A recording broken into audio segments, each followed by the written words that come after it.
At 7:58 a.m. on February 15th, a community member called to report a suspicious van parked overnight in the 8300 block of Fitt Court in Lorton. Fairfax County Police and Fire, how may I help you? Yes, sir. Good morning. Hello, Fairfax County Police and Fire. Yes, good morning, sir. My name's I live over in Raceway Farms over by Port Belvoir. I just had a quick question. I had this maroon van that was outside my house all night. I believe people are living in it. I've seen it in the neighborhood before, so not overly concerned with them until I just a burner was found on my network, and I think it possibly could be from them. And we've had a lot of break-ins in our neighborhood recently with people like going into garages and stuff. Okay, is this vehicle still there? Yes. Okay, what's the address? My address is Fitt, F-I-T-T Court, and that's in Lorton, Virginia, 22079. And what's your name? My name is... And your phone number? You said a burgundy van? Yes, it's a maroon van. The front plate has a South Carolina flag on it, I believe. I didn't see the state on the rear because I didn't want them to have me get suspicious that I was taking down any information. Very dark tinted windows.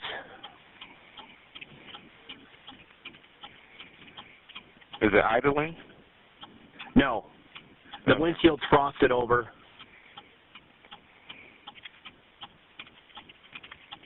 My neighbor talked to me yesterday. The gentleman requested to possibly help jumpstart the vehicle, but he said that didn't work. So, but the burner came onto my network this morning at about 7:30. A burner. So that's just. Yeah, a burner, I don't know, it just said burner found on my network, so I don't know if they have, something that they're trying to use to do anything. I'm just calling you guys to see if it's worth looking into. We just had a lot of okay. Well, since somebody else break-ins. Okay, great. I appreciate it, sir. No problem. Bye-bye. All right, bye-bye. The first officer arrived on scene at 8:12 a.m. with an Academy recruit that was participating in a ride-along. The Academy recruit is an FCPD employee who was waiting for their police academy training to begin. Such recruits participate in ride-alongs and shadow officers to familiarize themselves with the department. These recruits are not armed and they are not in uniform. It's not South Carolina tags. I'll tell you what, as a matter of fact, on this one, just hang in the car for a second. Like I said, and I'll figure out what's going on. Okay. Or if you want to get out, that's fine. Just stay back, okay?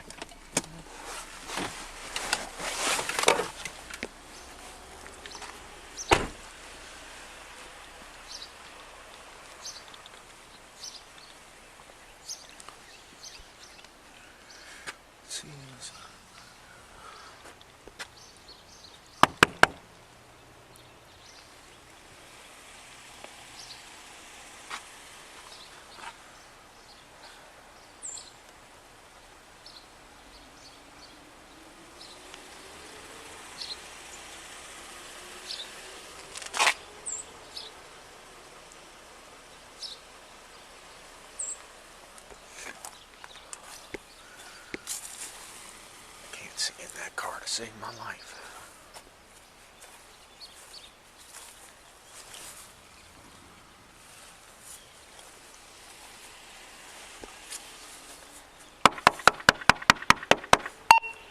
X-ray 201, director 10-4, 814.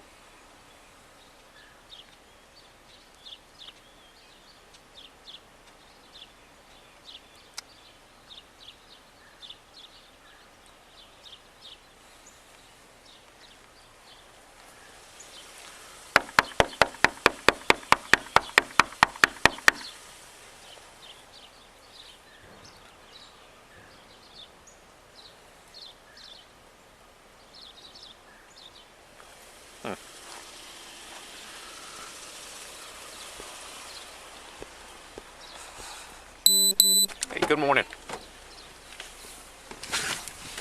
All right. Let me run this tag real quick. As a second officer arrived on scene, they determined the North Carolina license plate displayed on the vehicle was stolen.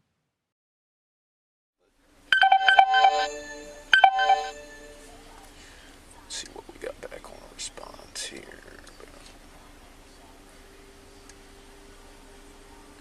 Wait, what was that? Stolen.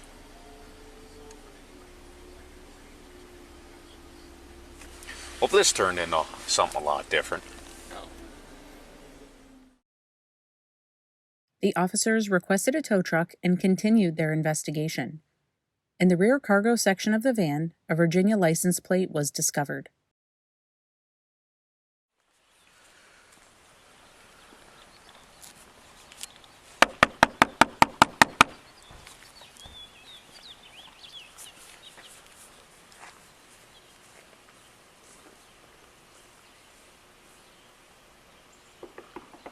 Yeah, sure enough, that is a different van. There's a sandwich up there, like you said, a gas tank.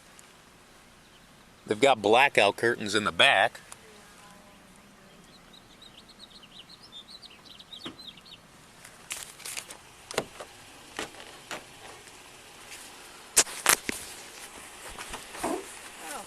Fairfax County Police. County Police. Anyone in there, make yourself known. Fairfax County Police. P94. Go ahead. Fairfax County. Pull back up. P94. Huh? Can you hold me out on a crossing Sure. at Hanover Ave and Floyd Ave, please? 10-4. If you're in there, make yourself known. I don't know if there's anyone in there. Yeah, but look, you got a big TV in there. Bunch of gas not being stored. And there's Virginia tags in here. That's the Virginia tag that comes back to the VIN on the car. I feel like this car might have been stolen, just not reported stolen. Officers determined the Virginia registration belonged to the van. They contacted the registered owner to determine if the van had been stolen. As officers spoke to the registered owner, the tow truck driver arrived and opened the driver's door and the driver's side rear passenger door. When the rear driver's side passenger door opened, Michael Vaughn, 34, was seen holding a rifle. Okay. But I can give you my daughter's phone number. Hey! Do not move! Get my granddaughter's on this. Don't move!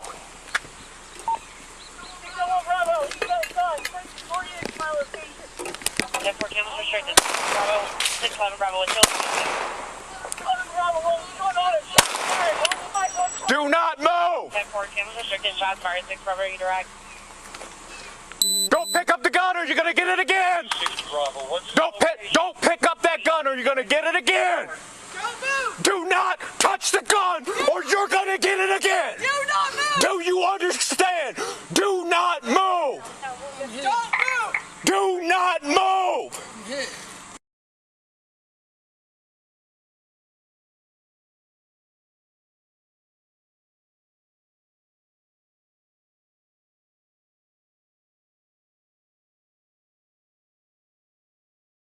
I understand.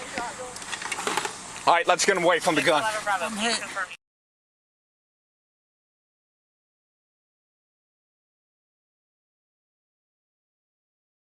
You have one subject shot. One subject shot, one subject down. Start EMS. 10-4, starting fire. Let's get another.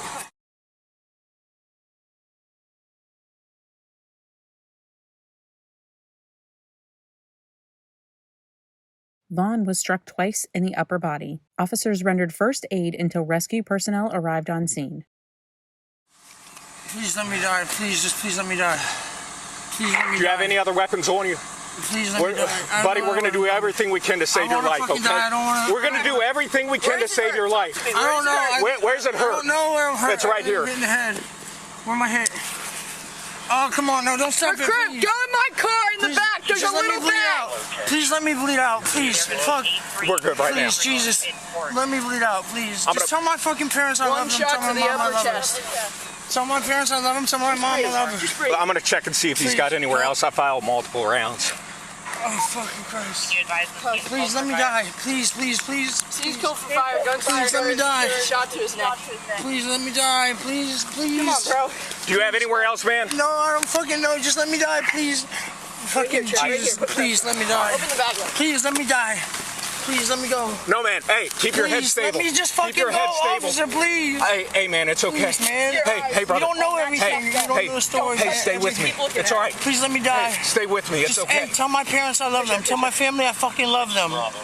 Tell my family I love them, please. Let me go. Let me go. Vaughn was taken to the hospital and treated for non-life-threatening injuries. Officers determined Vaughn had an outstanding failure to appear warrant and an additional warrant for violating a condition of his bond. Since the incident, Vaughn was charged on March 1st with 2 counts of assault on a law enforcement officer, possession of a Scheduled 1 or 2 drug, possession of drug paraphernalia, 2 counts of credit card theft, and petty larceny. The warrants were served, and Vaughn continues to be held at the Adult Detention Center without bond.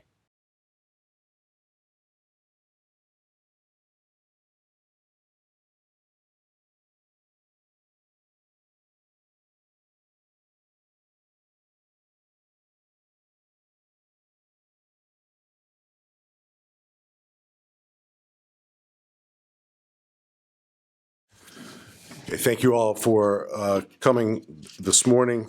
Just this morning, the Commonwealth's Attorney, Mr. Steve Descano, issued or announced rather a letter that he authored and sent to us just yesterday. It's a decline to prosecute letter.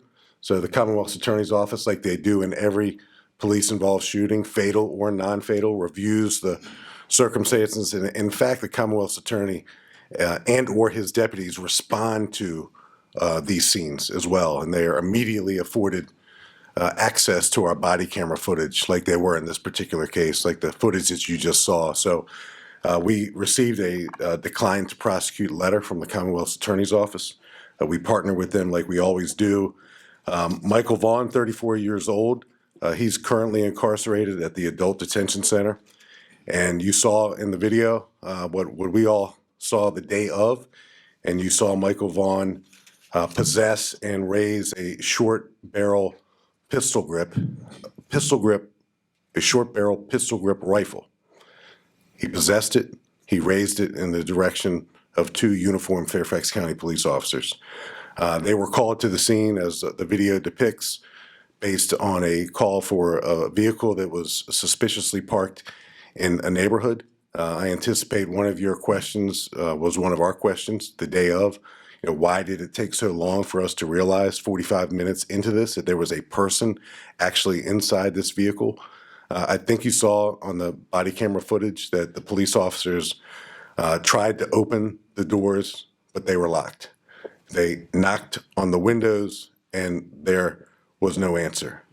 They peered inside the deeply tinted windows and they couldn't see anything, and nor could they sense any movement at all. And by the time the tow truck arrived, because the police officers were going to impound this vehicle after they discovered stolen tags on it, the officers opened up the rear hatch of it. Again, the officers called into the vehicle for anyone inside to announce themselves. That didn't happen.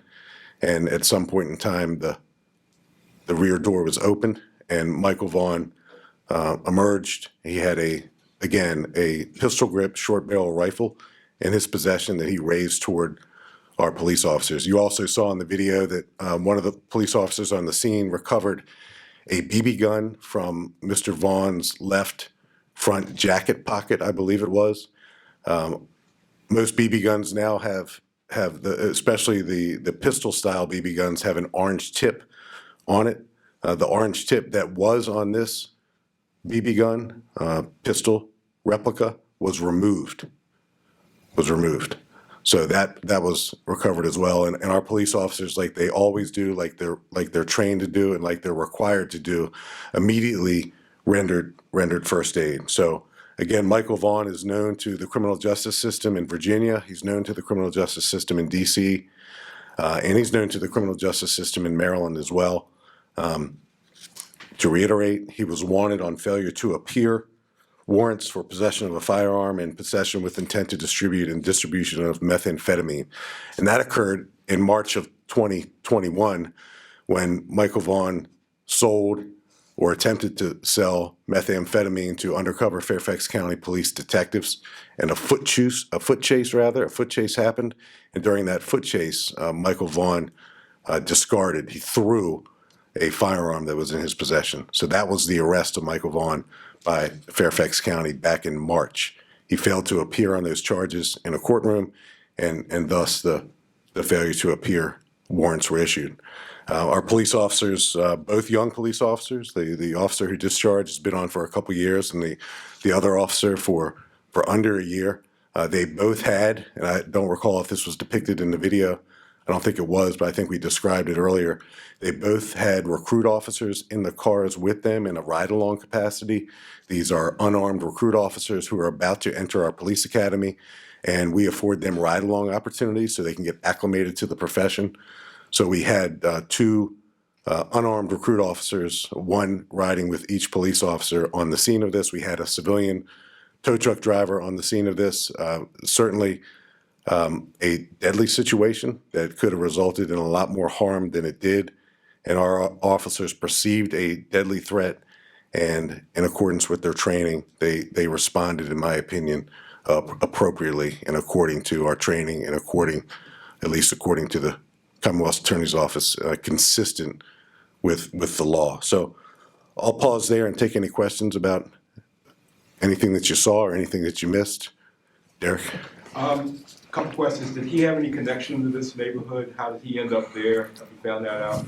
And is this leading to a change in how you approach like abandoned vehicles, especially with windows obscured, curtains, and things like that? It's unique, Derek, because not only was this vehicle, this van, have deeply dark tinted windows like you saw, but as the officers peered inside the front windshield, they saw a curtain rod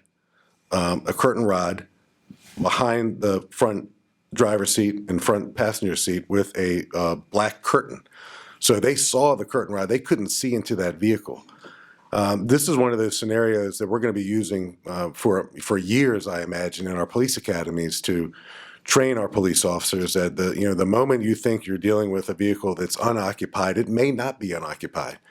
I walked up and closely examined this van when I got to the scene, and I normally don't go into the inner perimeter of these scenes, but I wanted to see what the police officers saw during this scenario. And the van itself was covered from floor to ceiling with junk, for lack of a better term, clothing, gas cans. It was completely covered, and the only place for a human in that van was the left rear passenger seat, and that's where Michael Vaughn was seated. And he was seated there the entire time, and our police officers were outside knocking on the windows, calling out county police, looking in the windows. So imagine the officers can't see in.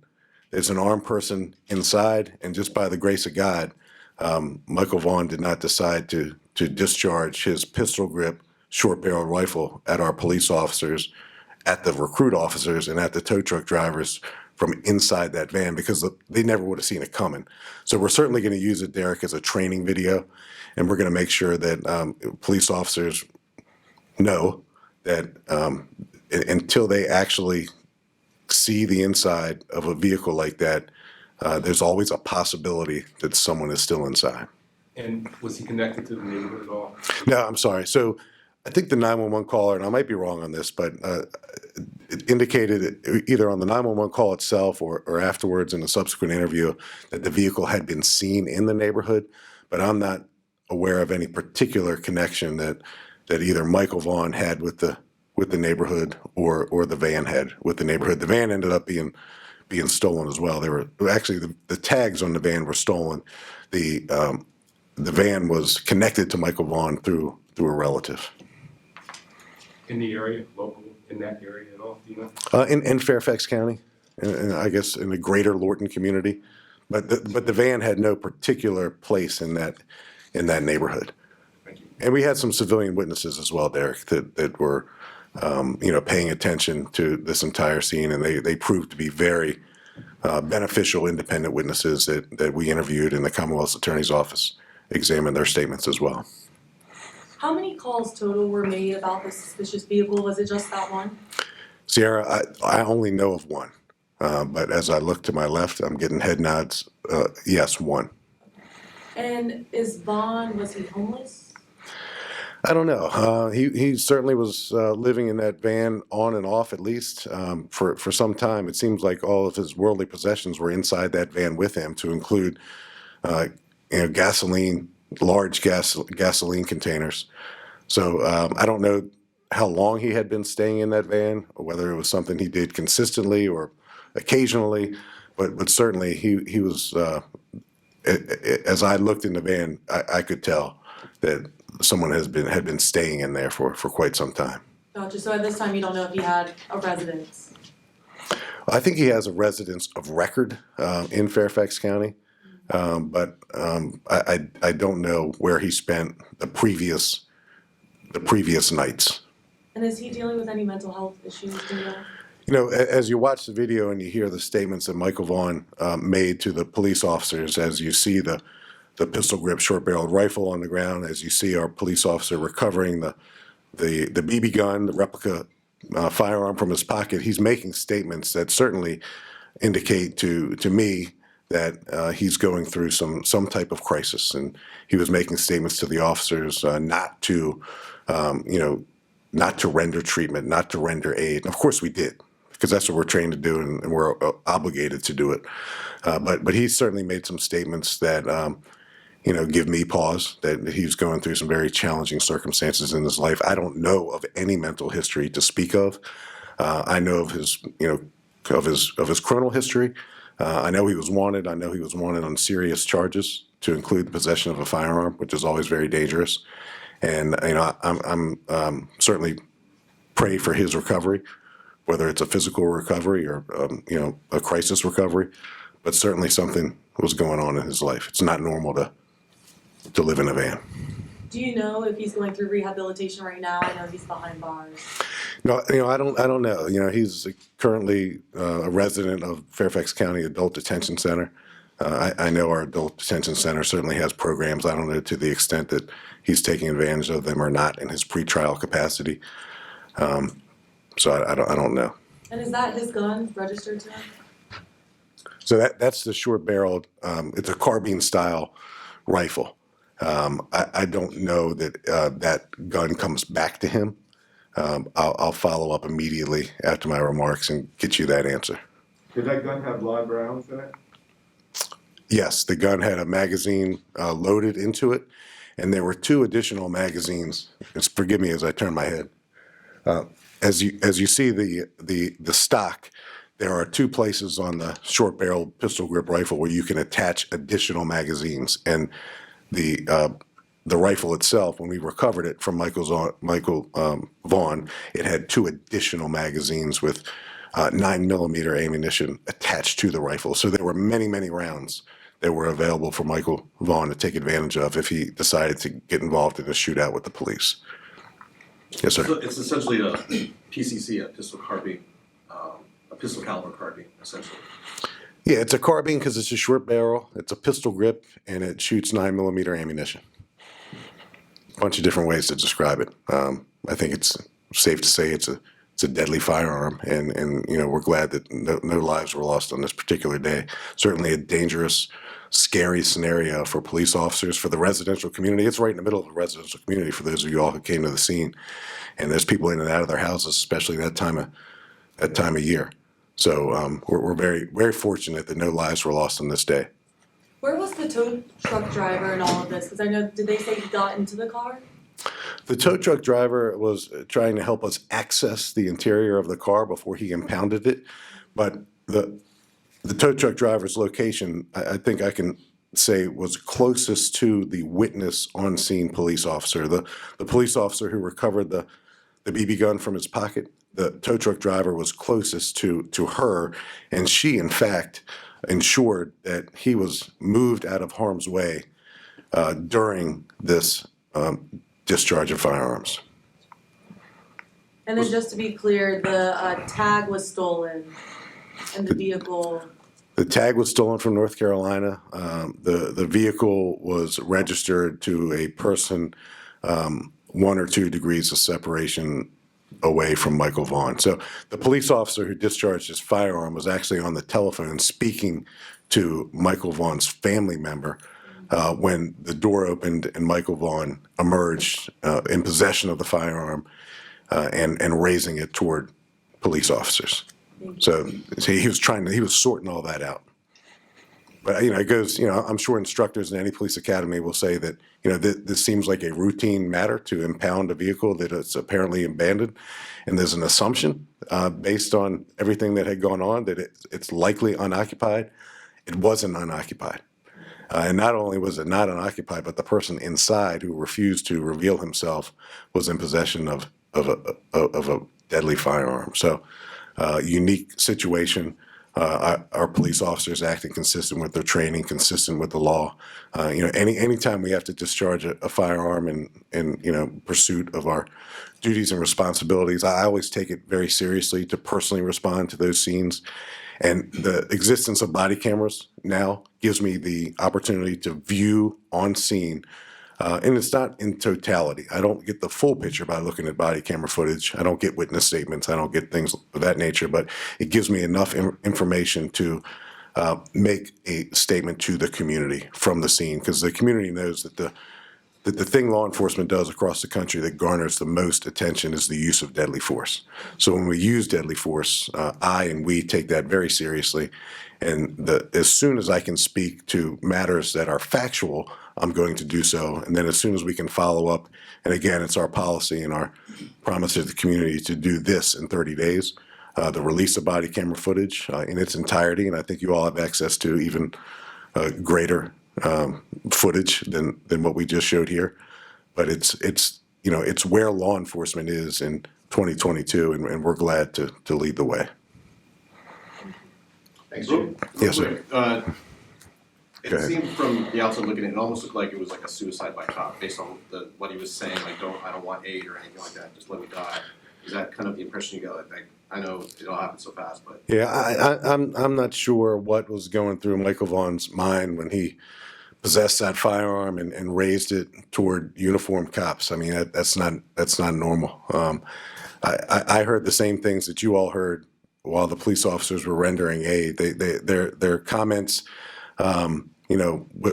without context, could certainly lead us to all speculate what his state of mind was at the time. I don't know what his state of mind was at the time, but I do know that there were 2 uniformed police officers, 2 civilian recruit officers, and a civilian tow truck driver whose lives were in danger. And Michael Vaughn put their lives in danger, and they acted accordingly to resolve a dangerous situation. And lastly, I guess a lot of people, this is the type of footage you don't really see much where the cops or the officers on the scene actually do render aid. Most people think, okay, you shoot somebody, just wait for the ambulance to arrive or whatever. But yeah, that's something that. Well, my experience has been the opposite of that. I've been doing this for a while, and I've been speaking about police-involved shootings for a while, and I can't remember an occasion where police officers haven't rendered aid. I think if there's a perception or a notion in the community somewhere that we engage in these deadly scenarios and simply walk away from them, that doesn't jive with reality. We not only is it a policy to render aid, but we train to that effect. Very stressful situation for a police officer to be involved in a deadly force scenario and then to transition mentally and physically to rendering aid to the person who just threatened your life. But that's what we do, because that's required of us, and that's a community expectation. One more thing. One of the early release that one officer was taken to the hospital with non-life-threatening injuries. The officer who did not discharge her firearm had minor injuries to her hand. I'm not sure exactly how she sustained those hand injuries, but she had minor injuries to her hand, and she was treated and released. Okay. All right, thank you all. Have a good day. Thank you.